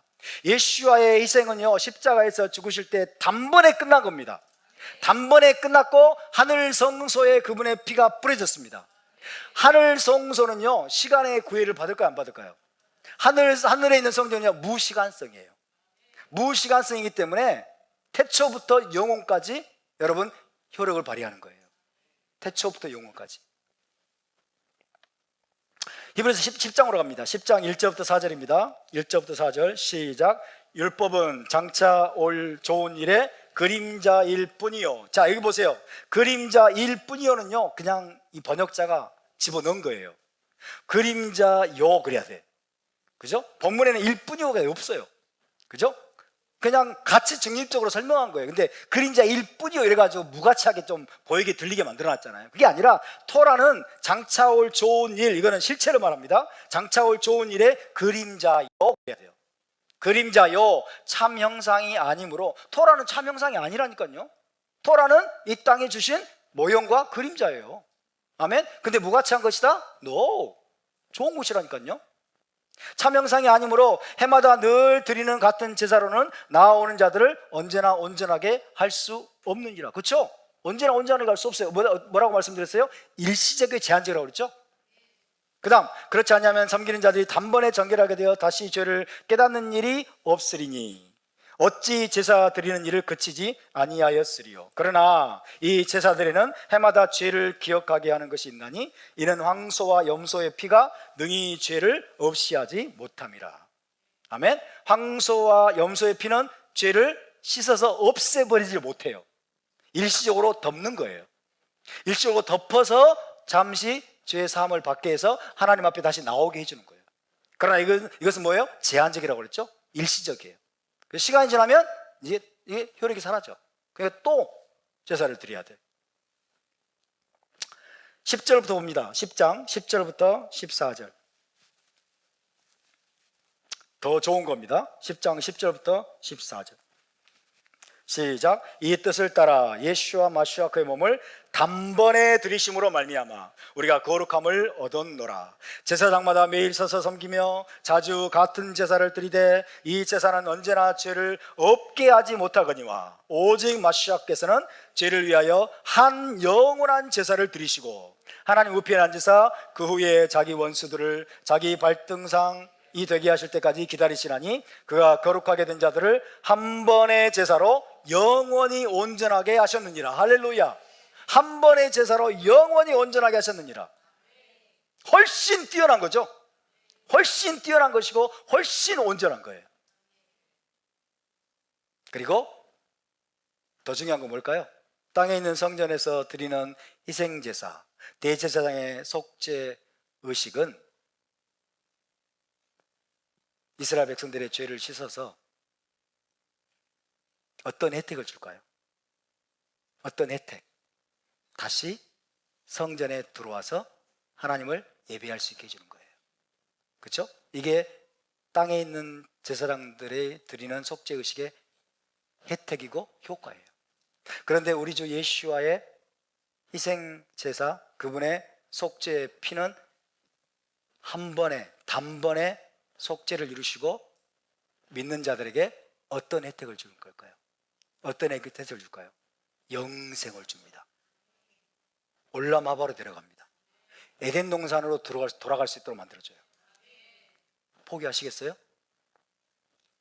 지금 성전에 들어갈 수 없도록 금지된 자들이 포기해야 될까요? 절대로 포기해서는 안 된다는 거지. 여러분, 영생은 유일하신 참 하나님과 그의 보내신 자 예수와 마시아 그를 아는 것입니다. 예수와의 피를 통하지 않고는 누구도 영생에 들어갈 수 없습니다. 누구도 에덴 동산으로 돌아갈 수가 없습니다. 그 훨씬 뛰어나고 영원하고 온전한 것을 예수와를 통해서 너희가 받았는데 어찌하여 너희가 다시 옛날로 돌아가려고 하느냐? 너희는 이 믿음의 담대함을 버리지 말아라라고 고민하고 있는 거예요. 할렐루야. 그래서 여러분 19절부터 이제 25절까지 이제 고민하는 내용이에요. 시작. 그러므로 형제들아 우리가 예수와의 피를 힘입어 성소에 들어갈 담력을 얻은 하늘성소입니다. 하늘성소, 그죠? 하늘성소에 들어갈 담력을 얻으나니 그 길은 우리를 위하여 휘장 가운데로 열어놓으신 새로운 살 길이요 휘장은 곧 그의 육체니라. 또 하나님의 집 다스리는 큰 제사장이 계심에 우리가 마음의 뿌림을 받아 악한 양심으로부터 벗어나고 몸은 맑은 물로 씻었으니 참 마음과 온전한 믿음으로 하나님께 나아가자. 어디로? 하늘 성전으로. 예수와의 피로 저와 여러분이 지금도 하늘 성전에 믿음으로 들어갈 수 있음을 믿으시기 바랍니다. 할렐루야. 우리는 예루살렘 성전에 땅에 있는 성전에는 지금 성전이 파괴되어서 못 들어가지만은 우리는 하늘 성전에서 여러분 하나님을 향해서 우리는 예배할 수 있음을 믿으시기 바랍니다. 23절 25절 시작. 또 약속하신 이는 믿으시니 우리가 믿는 도리의 소망을 움직이지 말며 굳게 잡고 서로 돌아보아 사랑과 선행을 격려하며 모이기를 피하는 어떤 사람들의 습관과 같이 하지 말고 오직 권하여 그날이 가까움을 볼수록 더욱 그리하자. 할렐루야. 이것을 약속하신 예수와는 신뢰할 만한 분이니 너희가 믿는 예수와에 대한 소망을 움직이지 말고 굳게 잡아라. 서로 돌아보면서 사랑과 선행을 격려하고 이 믿음의 길에서 떨어지지 않도록 너희가 서로를 권면해야 된다. 그리고 너희가 비록 성전에는 들어가지 못하지만은 성전에 들어가서 너희가 항상 제사하고 예배드리지는 못하지만 너희 믿음의 공동체 예수를 믿는 공동체는 모이기를 힘써서 서로 세워가야 된다고 말씀하고 있는 거예요. 모이기를 피하는 어떤 사람들의 습관과 같이 하지 말고 오직 권하여 그날이 가까움을 볼수록 더욱 그리하자. 여러분 모이기를 힘쓰시기를 주의 이름으로 축원합니다. 코로나 사태가 벌어졌을 때 모이지 말라고 강요했던 무리들이 있었죠. 그죠? 적그리스도입니다. 그죠? 코로나 핑계대고 20명 이상 모이지 마. 예배 드리지 마. 비대면 예배 드려. 수많은 목회자들과 성도들이 여러분 거기에 타협하고 거기에 굴종하고 그게 마치 건강을 위한 것이고 그런 것으로 착각을 하고 그랬습니다. 그러나 우리 교회는 그것이 생 거짓말인 줄 다 알았어요. 코로나 핑계대고 교회를 박살내려고, 코로나 핑계대고 교회를 박살내고 여러분 교회를 파괴해가지고 공산주의 세상을 만들려고 하는 무리들의 여러분 망동인지를 우리는 잘 알고 있었어요. 그래서 우리는 굴복하지 않았습니다. 들키려고 할 때는 예배 시간을 바꿔버렸어요. 이 시간에 예배 드릴 때 감시 나오려고 하면 예배 시간을 바꿔버려가지고 기습적으로 다른 시간에 예배 드리고. 왜? 모이기를 피하면 안 되기 때문에. 아멘. 우리는 어찌하든지 모여야 될 줄로 믿습니다. 할렐루야. 하나님은요, 샤밧의 절기에 너희가 성회로 모이라고 말하고 있어요. 모여서 하나님 우리를 훈련시키는 거예요. 모여서 토라의 말씀으로 우리를 무장시키시고 훈련시켜야 세상에 나가서 우리가 승리할 거 아닙니까? 세상에 나가 세상을 정복해야 될 거 아닙니까? 할렐루야. 여러분 모이기를 힘쓰시기를 주의 이름으로 축원합니다. 여러분, 지난 코로나 사태 때문에 기독교 이 교회가요 10,000개가 없어졌대요. 10,000개가 없어져 버렸어요. 정말 가슴 아픈 일이에요.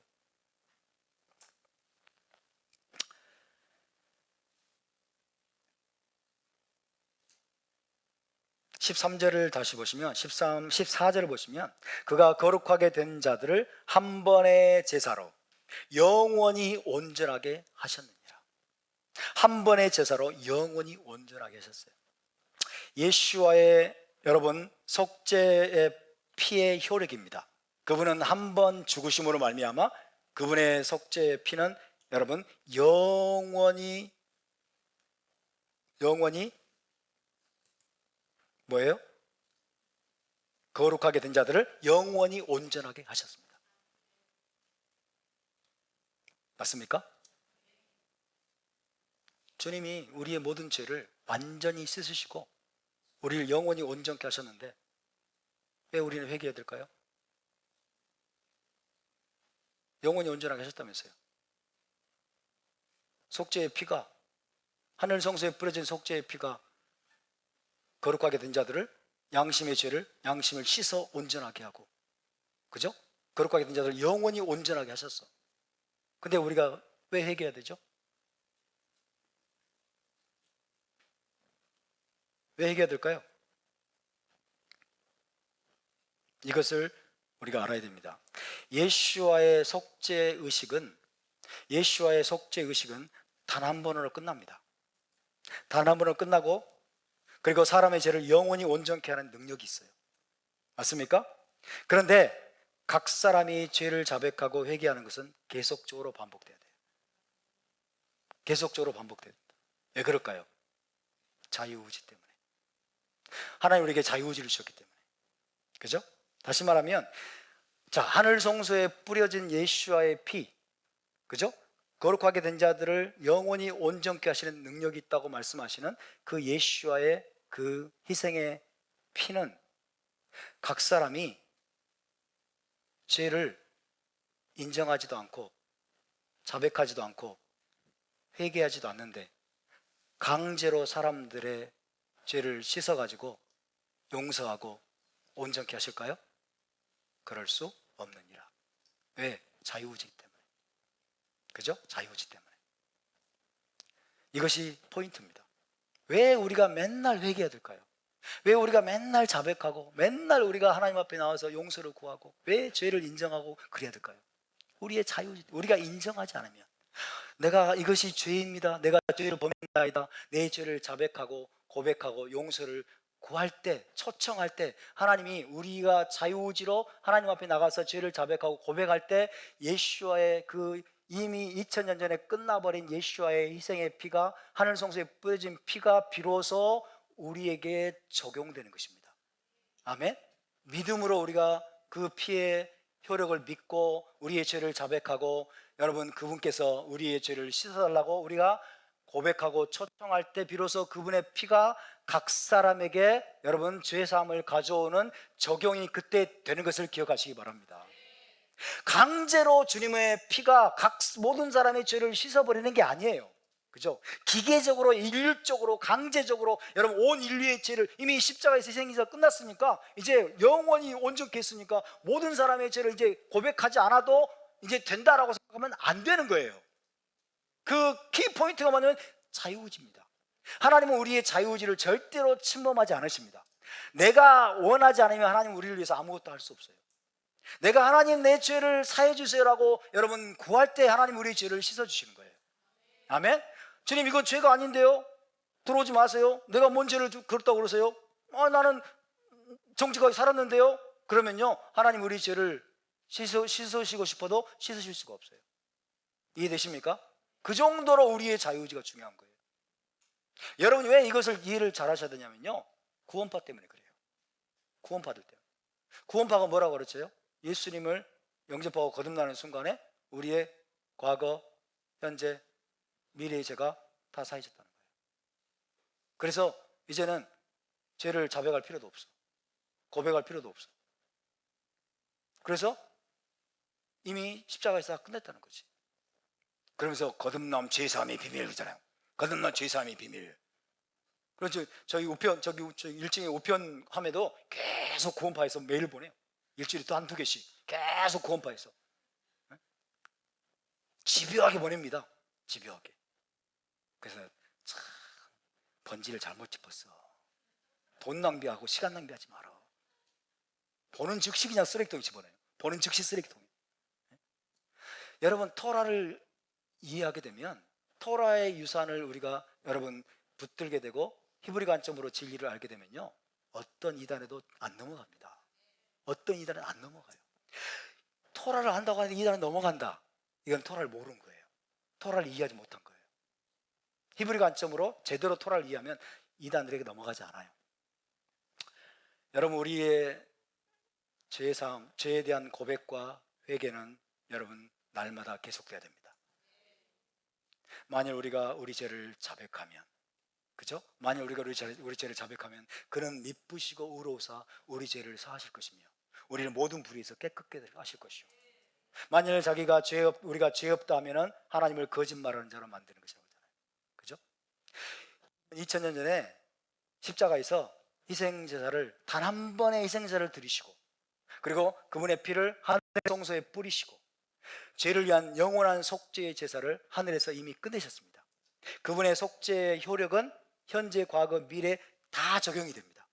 다 적용이 되는데 중요한 것은 믿음으로 그분 앞에 구하는 자들에게, 믿음으로 예수와를 여러분 그분이 영접하고 그분의 왕되심을 고백하고 그분을 여러분 자신의 죄를 씻어주시는 멜기세덱 반차의 제사장님을 인정하고 예수와의 피로 씻김받는 것을 믿는 자들에게, 그리고 그분께 자신의 죄를 자백하고 죄를 씻어달라고 고백하는 자들에게 그분의 죄가, 그분의 피가 적용되는 것을 믿으시기 바랍니다.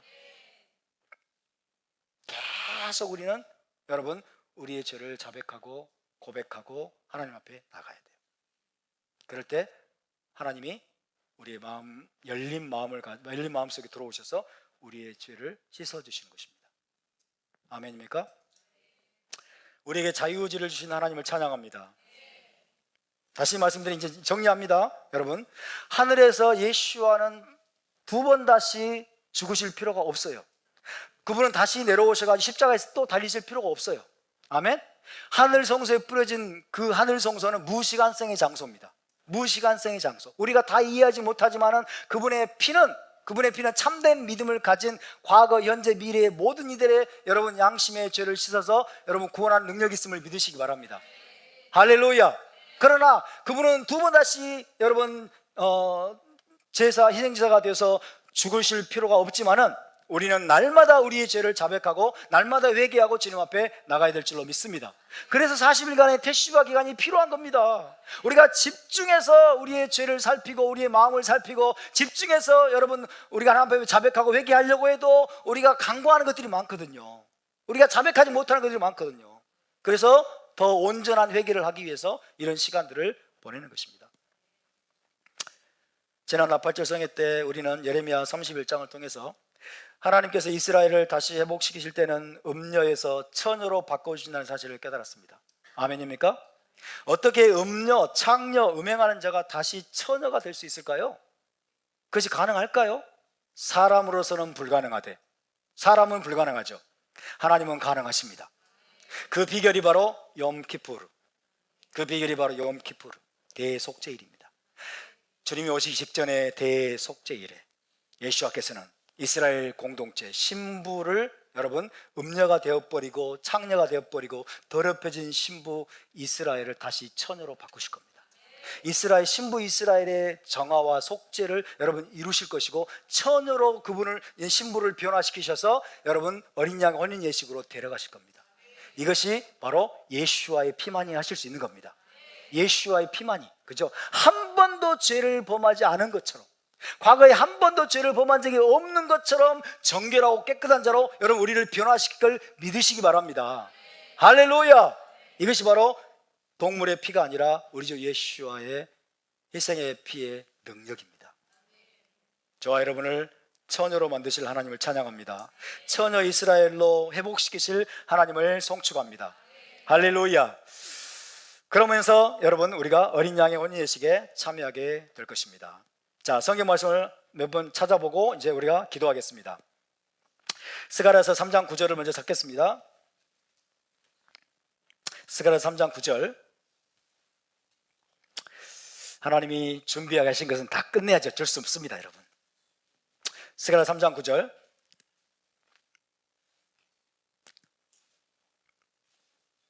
시작.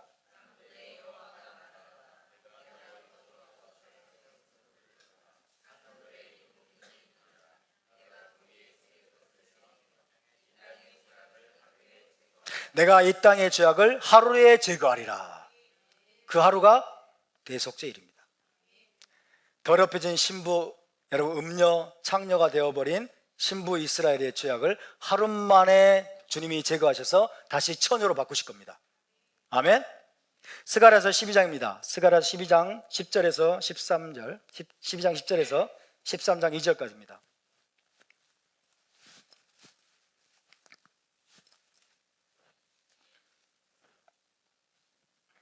스가랴 12장 10절에서 13장 2절까지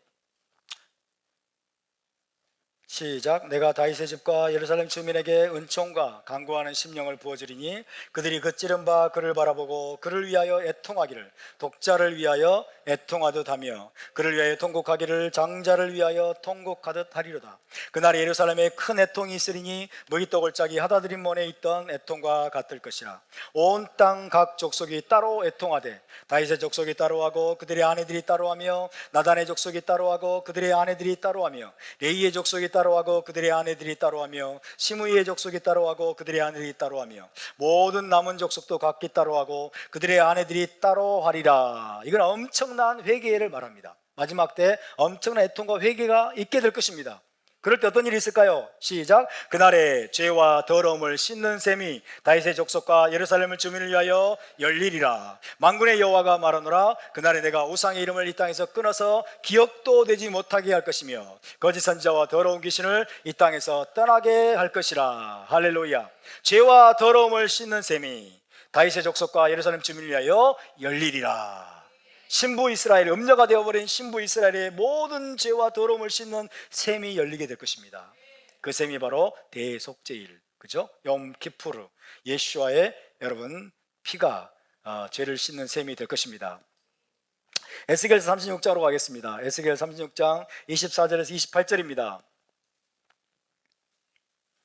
에스겔 36장 24절에서 28절 마지막으로 읽고 우리가 함께 또 기도합니다.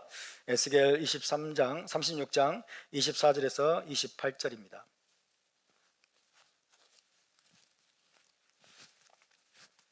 시작. 내가 너희를 여러 나라 가운데서 인도하여 내고 여러 민족 가운데서 모아 데리고 고국 땅에 들어가서 맑은 물을 너희에게 뿌려서 너희로 정결하게 하되 곧 너희 모든 더러운 것에서와 모든 우상 숭배에서 너희를 정결하게 할 것이며 또 새 영을 너희 속에 두고 새 마음을 너희에게 주되 너희 육신에서 굳은 마음을 제거하고 부드러운 마음을 줄 것이며 또 내 영을 너희 속에 두어 너희로 내 율례를 행하게 하리니 너희가 내 규례를 지켜 행할지라. 내가 너희 조상들에게 준 땅에서 너희가 거주하면서 내 백성이 되고 나는 너희 하나님이 되리라. 할렐루야.